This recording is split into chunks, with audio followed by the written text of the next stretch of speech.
నమస్తే, welcome to hit TV. ఈ రోజు మనతో పాటు ప్రముఖ ఆధ్యాత్మికవేత్త అలాగే ఆస్ట్రాలజర్ కిరణ్ శర్మ గురువు గారు ఉన్నారు. వారితో మాట్లాడి ఉగాది విశిష్టత మరియు రాశి ఫలాల గురించి మాట్లాడి తెలుసుకునే ప్రయత్నం చేద్దాం. నమస్తే గురువు గారు. ఉగాది పంచాంగం ప్రకారం మిథున రాశి వారికి ఎలా ఉండబోతుంది అంటారు? శ్రీ పరాభవనామ సంవత్సరాలు ముందుగా శుభాకాంక్షలు తెలియజేసుకుంటూ, మిథున రాశి వారికి అవమానాలు ఎక్కువగా ఉన్నాయి. నేను ఇందాక చెప్తున్నది అవమానంతోనే నేను ఎక్కువ చూస్తుంటాను కాబట్టి ఈ అవమాన స్థితి ఎన్ని పాళ్ళు ఉంది దాని ప్రకారం చెప్పేటువంటి ఫలితాల్లో ఫస్టే మీకు కొంత నెగిటివ్ ఫలితాలని చెప్పబడుతోంది.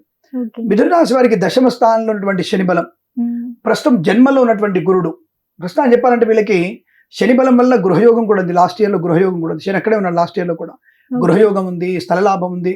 ఉందా కానీ నష్టపోయారు వీళ్ళు. 50 లక్షలు పెట్టి కొనాల్సిన దాన్ని 60 లక్షలు పెట్టుకొని 70 లక్షలకు అమ్మాల్సిన వస్తువు 40 లక్షలకు అమ్మేసి నష్టాన్ని పొందుకున్నారు. కానీ కొనడం జరిగింది, కొనడం మాత్రం జరిగింది, కానీ నష్టం కూడా కనబడకుండా ఉంది వీళ్ళకి. అంటే మేము కొన్నాం కదా అన్నటువంటి భావన ఉంటుంది తప్ప, అరే మీరు కొనాల్సిన దానికంటే ఎక్కువ పెట్టుకున్నారు, అమ్మాయి దానికంటే తక్కువ అమ్మారు కాబట్టి నష్టమే కదా, అంటే ఆల్మోస్ట్ 20 లక్షలు నష్టం వచ్చింది. అబ్బే మేము ఈ సంవత్సరం కొన్నామా లేదా, నేనేంటంటే నష్టాన్ని చూసుకుంటారు బాబు, బేరీ చేసుకోండి. ఒక బ్యాలెన్స్ షీట్ లో ఎంత వచ్చింది, ఎంత ఖర్చు అయింది, బ్యాలెన్స్ ఎంత మిగిలిందో చూసుకోవాలి తప్ప నేను కొన్నాను అనేటువంటి భావన కరెక్ట్ కాదని చెప్పాను, చెప్తుంటాను నేను. కాబట్టి ఇక్కడ వీరికి ఏంటంటే ముందు ఆదాయ వ్యయాలు చూసుకునే ప్రయత్నం చేద్దాం. 8 ఆదాయంగా 11 ఖర్చుగా చెప్పబడుతోంది. 1 రాజపూజ్యంగా ఉంటూ 7 అవమానంగా ఉంది వీళ్ళకి. అంటే దాదాపుగా 6 పాళ్ళు ఎక్కువగా అవమానాలు ఉన్నాయి. అంటే ఈర్ష్య అసూయ దేశాలు వీళ్ళ మీద ఎక్కువగా ఉంటాయి. ఈర్ష్య అసూయ ప్రతి ఒక్కళ్ళవి, సొంత అన్నదమ్ములవి, పక్క వాళ్ళవి, అయిన వాళ్ళవి, కాని వాళ్ళవి, శత్రులవి, అందరి దృష్టి మీ మీద ఉంటుంది. కాబట్టి బీ కేర్ఫుల్. ఎక్కడ మీరు దొరుకుతారా అని చెప్పి చూసే వాళ్ళు చాలా మంది ఉంటారు. కాబట్టి ఎంత మౌనంగా ఉంటే అంత మంచిది. అలాగే మౌనంగా ఉంటూ నోరు కట్టడి చేసుకోవాలి. 2 రకాలు. 1 మాట్లాడే మాట పొదుపుగా మాట్లాడాలి, తినే విషయంలో జాగ్రత్తగా తినాలి. అర్ధరాత్రి వెళ్ళేసి mid night biryani, mid night బీర్లు కొడితే మాత్రం రోగాల్లో పడే ఖర్చు ఎక్కువ. మీరు తప్పకుండా మీకు హెల్త్ ఇన్సూరెన్స్ ఏం పనిచేయవు. మీరు చెప్పినటువంటి ఎట్టి పరిస్థితులు అవి రియంబర్స్ అవి కావు, అవి డబ్బులు వచ్చే అవకాశం లేదు. మీరే మళ్ళీ ఏదో ఒక 2 బీర్లు 3 బీర్లు తాగి 4 ముక్కలు తిన్నందువల్ల ఆపరేషన్ గ్యారెంటీ అవుతుంది. ఈ ఆపరేషన్ వల్ల మీకు 10 లక్షలు ఖర్చు అవుతుంది. అంటే క్షణికమైనటువంటి 100-200 ఖర్చు పెట్టుకుని తిన్నదంతా కూడా ఇక్కడ 10 లక్షలు నష్టం వచ్చే అవకాశం. మీకు ఎట్టి పరిస్థితులు ఏ ఇన్సూరెన్స్ కూడా మీకు ఇవ్వడు. ఎందుకంటే నువ్వు తాగి వెళ్ళావు కాబట్టి, తాగి డ్రైవింగ్ చేసావు కాబట్టి, లేదా అనవసరంగా 2 రకాల పదార్థాలు తిన్నావు కాబట్టి అని చెప్పేసి మిమ్మల్ని రియంబర్స్మెంట్ అయితే అది రాదు. అది గుర్తుపెట్టుకోండి. అది మాకు ఖచ్చితంగా చెప్తాను మీకు దాన్ని. కానీ ఇటువంటి విషయాల్లో జాగ్రత్తగా ఉండడం, అంటే నోరు కట్టేసుకునే ప్రయత్నం చేయడం. కొత్త వ్యాపారం ఈ సంవత్సరంలో పనికిరాదు. మిథున రాశి వారికి ప్రస్తుతం జన్మంలో గురుడు నాడు దేహజాడ్యం, అనారోగ్యం, చర్మ సంబంధం అనేది, జుట్టు సమస్య, గొంతు సమస్య, ఉదరమే సమస్య, కిడ్నీ సమస్య కూడా వచ్చే అవకాశాలు ఉన్నాయి.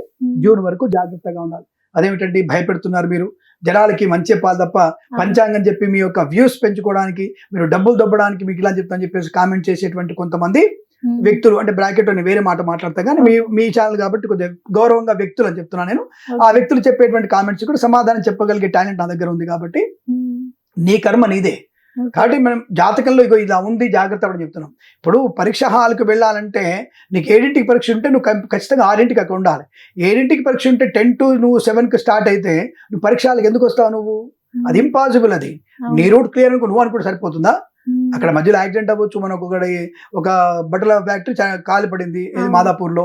అదే అయిన తర్వాత ఎంతసేపు ట్రాఫిక్ అయింది? 6 గంటలు అయిపోయింది ట్రాఫిక్. ఆ టైంలో నీకు ఏమైనా ఐఐటి ఎగ్జామ్ ఉంటే, లేదా ARRR ఎగ్జామ్ ఉంటే, లేదా నీకు వేరే పోటీ పరీక్షలు IELTS కానీ GRE పరీక్షలు ఉంటే ఆ రూట్ నుంచి వెనక్కి వెళ్ళే ముందుకెళ్ళేగా 3 అటెండ్ అవ్వలేకపోయారు. మరి వాళ్ళ పరిస్థితి ఏమిటి? I will give the information with example. నేను ఏది చెప్పిన ఎగ్జాంపుల్తో చెప్తున్నా మీకు. నేను మొన్న మాదాపూర్ చౌ జరిగిన వల్ల 6 గంటలు ట్రాఫిక్ ఆగిపోయింది. అందులో 3 విద్యార్థులు పరీక్షకు అటెండ్ కాలేదు. దాని ఎవరు కారణం? కాదు, వెనక్కి వెళ్ళా ముందుకెళ్ళా. దానివల్ల ఏమైంది? బ్రిడ్జ్ మీద కారు అయిపోయిన తర్వాత ఆ తండ్రి బ్రిడ్జ్ మీద బండి వదిలిపెట్టి పాపం తీసుకొని దిగి పరిగెట్టుకుంటూ వెళ్ళిపోయి ఎగ్జామ్ హాల్కి వెళ్ళిపోయాడు. ఒకరు మాత్రం అటెండ్ అయిపోయారు, మిగతా 3 అంది అవ్వలే కదా. సో ఇలాంటి సంగతి జరుగుతాయి. రోడ్ ఏమన్నా నీ తాతగారు వేయించింది కాదుగా. కాబట్టి సమయం అనేది ఎంత పాటిస్తే అంత మంచిది. నేను ఇలా సూటికి చెప్తా కాబట్టి మీకు కోపం రావచ్చు. నేనంటాను, నువ్వు 6 గంటలకి నువ్వు ఎగ్జామ్ హాల్ దగ్గర ఉండు, 7ంటికి పరీక్ష స్టార్ట్ అవుతుంది. ఎందుకు 6 వరకు ఉండాలంటే ఏదైనా మర్చిపోయినా నీ తండ్రి తల్లి వెళ్ళి తీసుకొచ్చేటువంటి టైం ఉంటుంది వాళ్ళకి. అయ్యో హాల్ టికెట్ మర్చిపోయినా, ఇంకేది మర్చిపోయినా, డౌన్లోడ్ చేసుకోవాలనుకున్నా, అదే వెళ్ళేటువంటి ప్రయాణ లాభం కావాలి కదా. కాబట్టి అందుకే గంట ముందు ఉంటే నీ సొమ్మేం పోయింది? రాసేది పరీక్షగా. ఇది నేను సూటిగా చెప్తాను, జాగ్రత్త. పరీక్ష కేంద్రం లేట్గా వెళ్ళినా, ఇతరుల మీద ఆధారపడి పరీక్ష రాసినా, తీవ్రమైన నష్టమే ఉంటుంది. ఇప్పుడు పరీక్షా సమయం. మిథున రాశి వారి పిల్లలు ఉంటే మాత్రం ఫ్రెండ్స్ దూరంగా ఉంచండి, మొబైల్ ఫోన్స్ ఆఫ్ చేయండి. తప్పకుండా మీరు పిల్లవాడిని ఎక్కించుకొని అమ్మాయిని ఎక్కించుకొని 6ంటికి కేంద్రం దగ్గర ఉంటే మంచిదన్న విషయాన్ని గట్టిగా చెప్తున్నా, విషయం గుర్తుపెట్టుకోవాలి. లేదా వాళ్ళు పాస్ అవ్వరు, ఇది గ్యారంటీ. ఎట్టి మీద పాస్ అవ్వరు. గంట ముందు ఉంటే బెటర్ పర్సెంటేజ్ వస్తుంది. ఈ విషయం గమనించుకోవాలి. నేను శాపనార్థాలు పెట్టట్లా, వాళ్ళు ఎవరో తెలియదు, నాకు తెలియదు కదా. కానీ అందులో నా పిల్లలు కూడా ఉండొచ్చు, మేబీ నా పిల్లలు కూడా ఉండొచ్చు కదా. కాబట్టి అలా పరీక్ష కేంద్రం టైంకి వెళ్ళే ప్రయత్నం, అంటే ప్రయత్నపూర్వకంగా సమయాన్ని కేటాయించుకోవాలి, పెద్దల మాట వినాలి. అలాగే షేర్ మార్కెట్లో స్పెక్యులేషన్లు ప్రస్తుతం పెట్టుబడి పెట్టకూడదు, ఆరోగ్య విషయాలు శ్రద్ధ పెట్టాలి, ఇతరుల మీద ఆధారపడకూడదు, లేనిపోని తెలియని విషయాల గురించి ఎక్కువగా ప్రోపగండ తీసుకోవద్దు, ఇతరుల యొక్క విషయాన్ని మనం తెలుసుకోవాలని ఉత్సుకత ఉండొద్దు. వాళ్ళ కొంపలో ఏముందో మీకెందుకు, నీ కొంపలో ఏముందో నువ్వు చూసుకోవచ్చు కదా. అవతల కొంపలోడి విషయం నువ్వు ఆలోచించడం ఎందుకు? ఇది ఆలోచించి అనారోగ్యం తెచ్చుకుంటారు వీళ్ళు. అంటే కొంప అంటే ఇలా అర్థం, అది గుర్తుపెట్టుకోండి. దాని నుంచి నెగిటివ్ అక్కర్లేదు. అంటే అవతల వాళ్ళ విషయాలు మనకు అనవసరం కాబట్టి నీ విషయాలను చూసుకునే ప్రయత్నం చేస్తే ఎదుగుదల ఉంటుంది. జూన్ వరకు ఏమాత్రం వీళ్ళకి బాగాలేదు. జూన్ వరకు ఏమాత్రం అటు శని బలం లేదు, ఇటు గురు బలం లేదు, రాహు కూడా వీరికి అంత బలంగా లేడు. కాబట్టి నష్టాన్ని పొందుకునే అవకాశాలు, ఈ రాహు వలన వీరికి చర్మ సంబంధ అనారోగ్యాలు, నేత్ర సంబంధ అనారోగ్యాలు వచ్చే అవకాశం కనుక కాస్త జాగ్రత్తగా ఉండాలి. అలాగే వీరికి జూన్ 2వ తేదీ నుంచి అక్టోబర్ ఎండింగ్ వరకు అద్భుతమైనటువంటి యోగాలు. ధనస్థానంలో వీరికి గురుడు యోగాన్ని, ఆనందాన్ని, ఐశ్వర్యాన్ని, share market, speculation, commodities, crypto currency, bitcoins, లాటరీలు ఇవన్నీ కూడా కలిసి వస్తాయి. అప్పుడు విద్యార్థి సమయపాలన కాదు, వాళ్ళే ముందు లేస్తారు. వాళ్ళ నాన్న లేపుతారు, నాన్న 5 అవుతుంది లేకపోదాం పదని చెప్పి. They will ready to 5 o'clock, they will reach 5:45. మన 6కి రమ్మన్నాం. ఈ మంచి సమయం లేదంటే వాళ్ళే ముందే వచ్చి కూర్చుంటారు, 5:45కి వచ్చేస్తారు. వాళ్ళ నాన్న అంటాడు, ఎందుకు రాడావుడు అంటే, లేదు నాన్న ముందే వెళ్ళిపోదాం పద, వాళ్ళు కిరణ్ శర్మ దరిద్రుడు చెప్పాడు, వాడు ముందే వెళ్ళమన్నాడు, తొందరగా వెళ్ళిపోదాం పద. దే విల్ ముందే అయిపోతారు. అంటే మంచి సమయం ఉన్నప్పుడు అంతా మంచి జరుగుతుంది, మనకి చెడు సమయం ఉన్నప్పుడు అంతా చెడు జరుగుతుంది. కాబట్టి జ్యోతిషం అంటే సూచక శాస్త్రం, గుర్తుపెట్టుకోవాలి.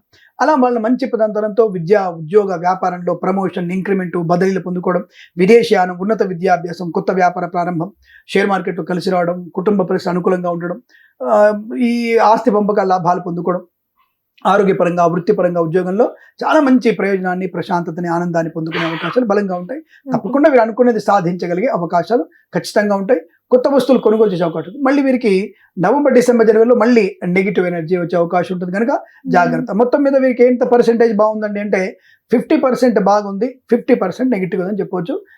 తప్పకుండా వీళ్ళు ఆంజనేయ స్వామి ఆరాధన, అలాగే లక్ష్మీ నరసింహస్వామి ఆరాధన, సుబ్రహ్మణ్య స్వారాధన, దత్తాత్రేయ స్వామి చరిత్ర పాలన చేసుకుంటే అనుకూలవంతమైన శుభయోగాలు ఈ రాశి వారికి బలంగా ఉంటాయి. ధన్యవాదాలు. స్వస్తి ప్రజాభ్య పరిపాలయంతాం న్యాయేన మార్గేణ మహిం మహేషాః గోబ్రాహ్మణేభ్య శుభమస్తు నిత్యం. లోకా సమస్తా సుఖినో భవంతు. హిట్ టీవీ యాప్, ఇందులో short news, live news, entertainment shows, movies, digital magazines తో పాటు మీ జిల్లా వార్తలను కూడా ఫ్రీగా చూడొచ్చు. ఇంకెందుకు ఆలస్యం, వెంటనే హిట్ టీవీ యాప్ ని డౌన్లోడ్ చేసుకుని ఫ్రీగా ఎంటర్టైన్మెంట్ పొందండి. Hit TV app, hit TV app. Please download hit TV app. Hit TV app ని ఫ్రీగా డౌన్లోడ్ చేసుకొని ఎంజాయ్ చేయండి. మీకు నచ్చిన ఎంటర్టైన్మెంట్ కోసం హిట్ టీవీ యాప్ ని ఫ్రీగా డౌన్లోడ్ చేసుకొని ఎంజాయ్ చేయండి. హిట్ టీవీ యాప్ ని డౌన్లోడ్ చేసుకుని ఆస్వాదించండి, ఆశీర్వదించండి. ఇంతమంది సెలబ్రిటీలు హిట్ టీవీ యాప్ ని డౌన్లోడ్ చేసుకోండి అని చెప్తున్నారంటే ఎంత మంచి యాప్ ఆలోచించండి. అమెరికా అమెరికా అమెరికా అమెరికాలో చదవాలనుకునే వాళ్ళకి విశ్వసనీయమైన పేరు మన శౌర్య కన్సల్టెన్సీ. UK లో 1 year masters, UK లో 1 year masters, 2 years work permit up to 5 years visa. Contact Saurya Consultancy. Contact 89851 89851.